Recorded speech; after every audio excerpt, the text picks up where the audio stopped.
I am here with students at Wakefield High School in Arlington, Virginia, and we've got students tuning in from all across America, from kindergarten through 12th grade.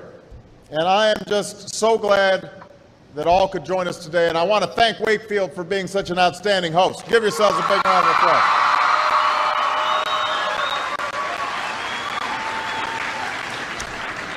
Now, I know that for many of you, today is the first day of school.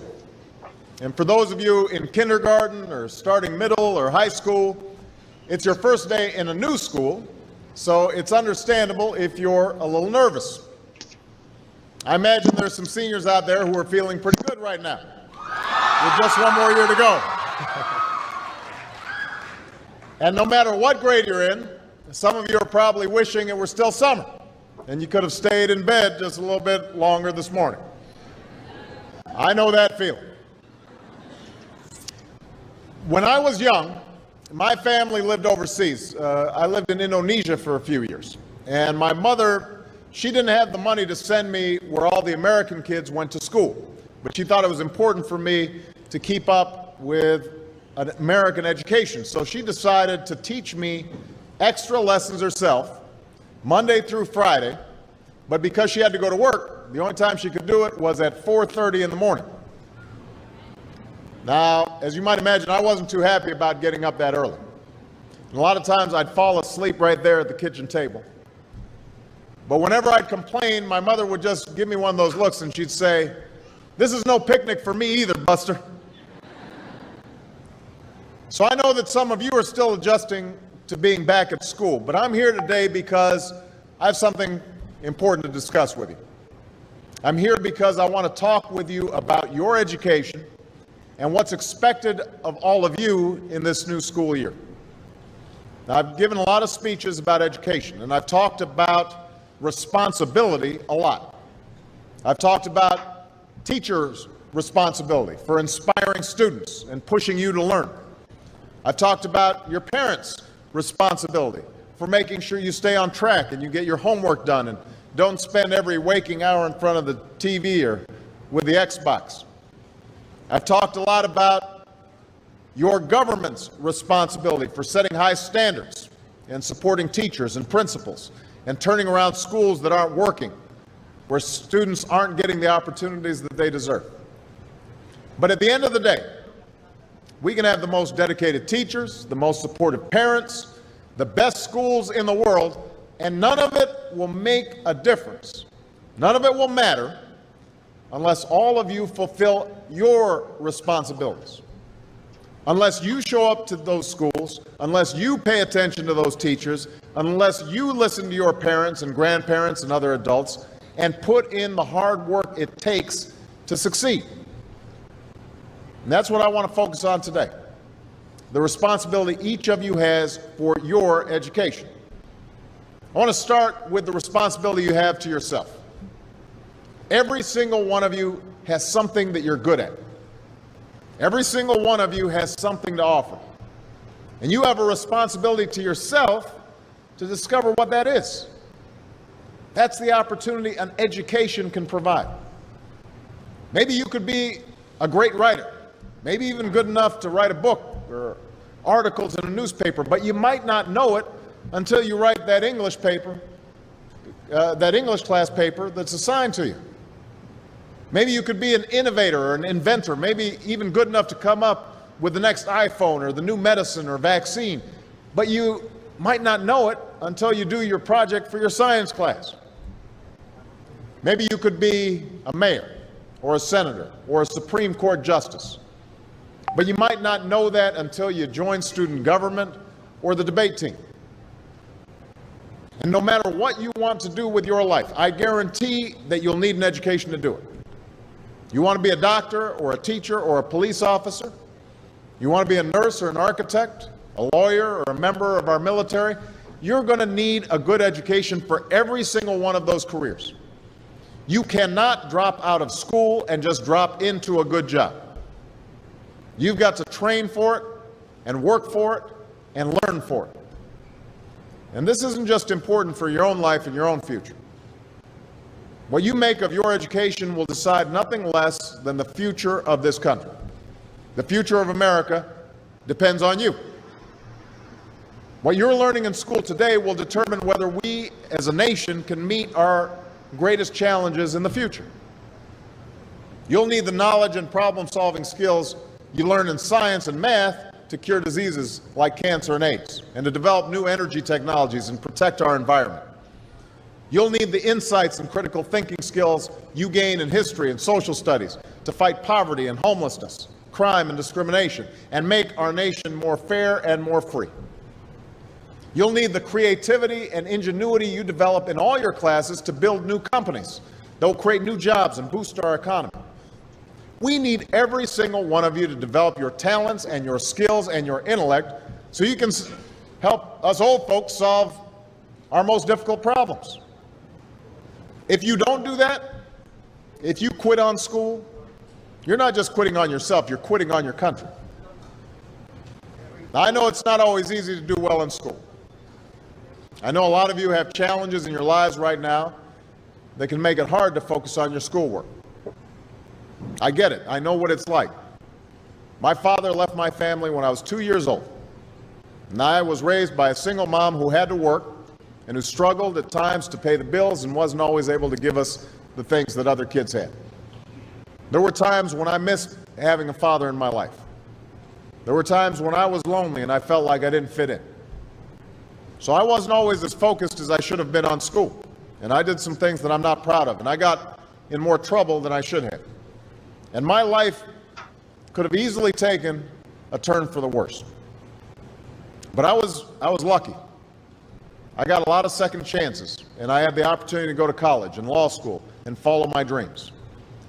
My wife, our First Lady, Michelle Obama, she has a similar story. Neither of her parents had gone to college, and they didn't have a lot of money. But they worked hard, and she worked hard so that she could go to the best schools in this country.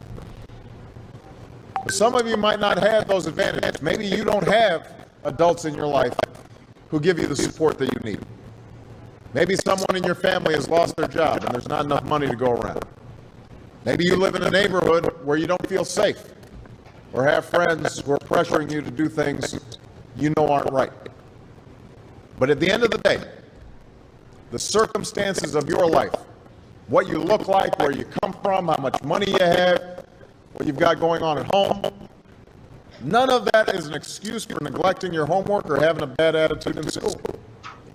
That's no excuse for talking back to your teacher or cutting class or dropping out of school. There is no excuse for not trying. Where you are right now doesn't have to determine where you'll end up. No one's written your destiny for you. Because here in America, you write your own destiny. You make your own future. That's what young people like you are doing every day all across America. Young people like Jasmine Perez from Roma, Texas. Jasmine didn't speak English when she first started school. Neither of her parents had gone to college. But she worked hard, earned good grades, and got a scholarship to Brown University, as now in graduate school studying public health, on her way to becoming Dr. Jasmine Perez.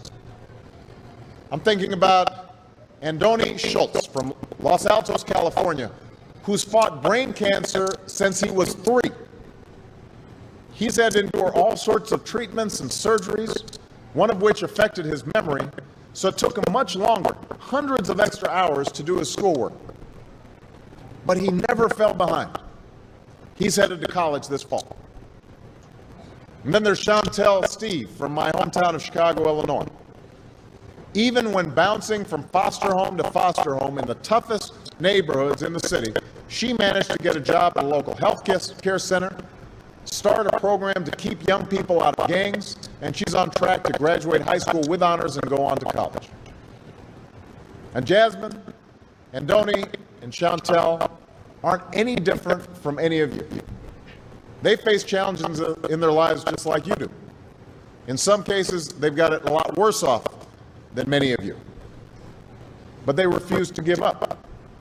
They chose to take responsibility for their lives, for their education, and set goals for themselves. And I expect all of you to do the same. And that's why today I'm calling on each of you to set your own goals for your education and do everything you can to meet them.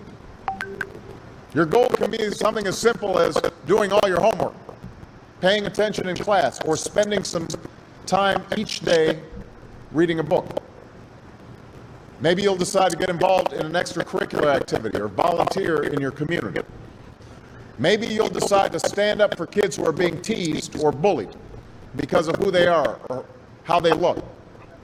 Because you believe, like I do, that all young people deserve a safe environment to study and learn. Maybe you'll decide to take better care of yourself so you can be more ready to learn. And along those lines, by the way, I hope all of you are washing your hands a lot and that you stay home from school when you don't feel well so we can keep people from getting the flu this fall and winter. But whatever you resolve to do, I want you to commit to it. I want you to really work at it. I know that sometimes you get that sense from TV that you can be rich and successful without any hard work, that your ticket to success is through rapping or basketball or being a reality TV star. Chances are you're not going to be any of those things. The truth is, being successful is hard. You won't love every subject that you study. You won't click with every teacher that you have.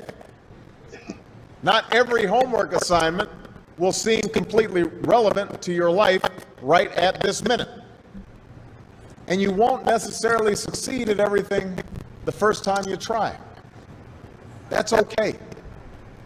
Some of the most successful people in the world are the ones who've had the most failures.